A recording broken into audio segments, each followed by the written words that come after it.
ආයිබෝවන් කියලා පිළිගන්නවා යාළුවනේ ඔන්නලා හැමදාම වගේ අදත් ක්‍රික් ඉන්ෆෝ අපේ YouTube channel සමග එකතු වෙලා තින්නේ.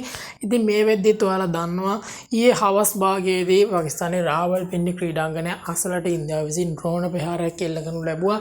ඉතින් එහි ප්‍රතිඵලයක් වශයෙන් ඊයේ රාත්‍රී 8:30ට පමණ IPL තරංගාවලියේ තරගයක් ක්‍රියාත්මක වුණා ප්‍රධාන වශයෙන් මේ ධර්මශාලා නුවරදී. ඉතින් එහිදී ක්‍රියාත්මක වුණේ පංජාබ් ස්කින් කණ්ඩායම සහ ඩිල්ලි කැපිටල් කණ්ඩායම අතර තරගයක්. ඉතින් ඊටමත් මේ තීරණාත්මක ස්වරූපයේ තරගයක් වුණා. නමුත් මෙය පන්දුවර 11ක් පමණ ක්‍රීඩා කිරීමේදී අතර දැමීමට සිදු වුණා. මොකද ආරක්ෂක හේතුන් මත. ඉතින් ප්‍රධාන වශයෙන්ම පාකිස්තානය විසින් එම ස්ථානයට ඩ්‍රෝන ප්‍රහාරයක් එල්ල කිරීමට නියමිත බව ආරක්ෂක හේතුන් නිසා නැත්නම් ආරක්ෂක අංශ විසින් දැනුවත් කිරීම නිසා මෙම තරගය අතරමඟදී අතහැර දැමීමට සිද්ධ වුණා. ඉතින් මෙම තත්ත්වයේ උඩදී පාකිස්තානු සුපර් ලීගය නැත්නම් PSL තරගාවලිය UAE වලට නැවත පැවැත්වීමට කටයුතු කරලා තියෙන්නේ UAE වල බවට අද උදෑසන ප්‍රවෘත්තියක් වාර්තා වුණා. ඉතින් මෙම තත්ත්වයේ උඩ ඉන්දියාව IPL තරගාවලිය ඉන්දියාව තුළම පවත්වයිද නැත්නම්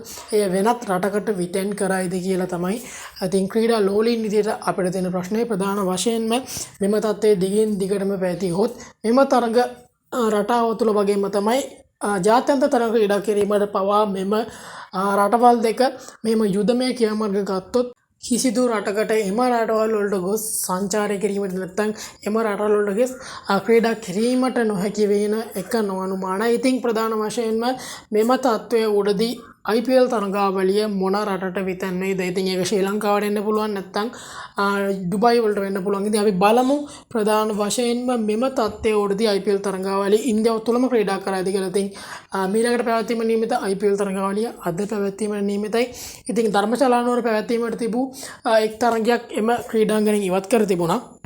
ඉතින් මෙම හේතු මත අද පැවැත්වෙන IPL තරගාවලියත් යම් වෙනස්කමක් සිදු කරයිද නැත්නම් එම IPL තරගාවලියේ අද පැවැත්වෙන තරගය පසුවට කාල් දමයිද කියන තීරණය තාමත් කියන නෑ BCCI එක විසින්.